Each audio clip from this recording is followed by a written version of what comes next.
PSOL do grande estado do Pará. Por 3 minutos. Presidente Camilo Capiberibe, em aparte ao deputado Mauro Benevides Filho, eu fiz referência a um estudo encomendado pela FINAFISCO e Anfip ao professor Eduardo Fagnani da Unicamp.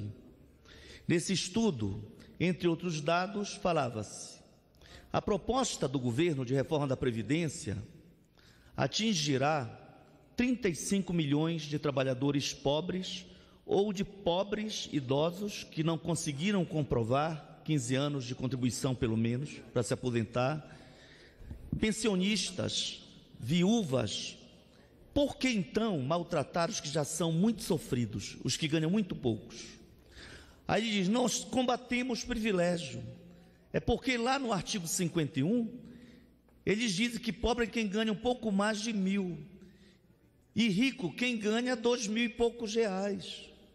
É assustador que o governo diz que quer combater privilégio, quando ele considera rico quem ganha menos de 3.000 reais.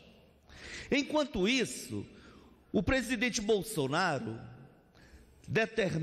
anuncia, aliás, que vai perdoar a dívida dos grandes latifundiários e homens do agronegócio brasileiro, numa ordem de 18 bilhões de reais. Sabe do quê?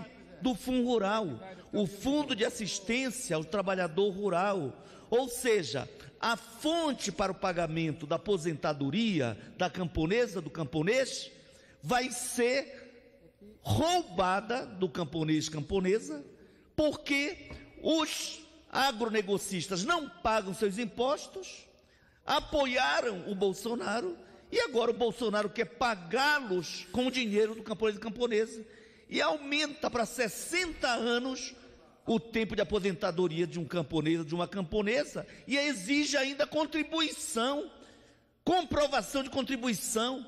Se nem na cidade muitos trabalhadores conseguem ter carteira assinada ou ser servidor público, quanto mais um camponês. Esse nunca terá uma carteira assinada no Brasil. São poucos os operários rurais que têm reconhecido os seus direitos trabalhistas. Então, realmente, essa proposta de reforma é uma violência. Para ter uma ideia, 86% de quem se aposenta no Brasil, pelo regime geral, ou seja, o INSS, ganha até os 3.000 reais. Então, eles estão atingindo os muito pobres. Se nós considerarmos, me permite mais um minuto para... Se nós considerarmos que 35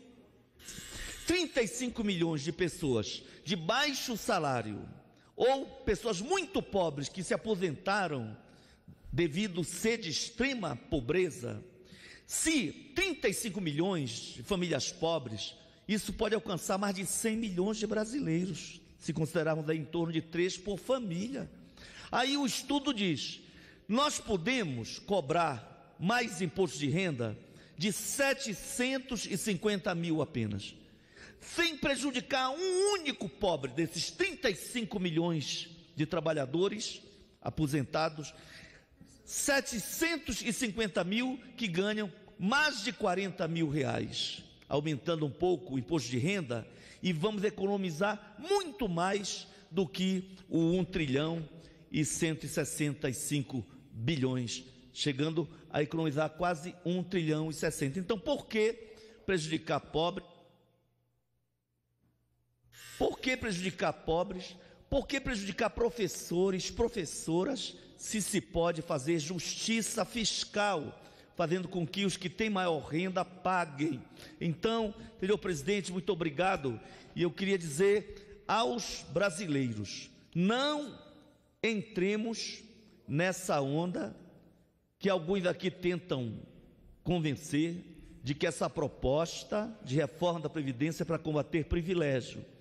Os grandes banqueiros, quando se fala que vai se tirar privilégio de ministro do Supremo, de deputado, tudo mentira, tudo mentira.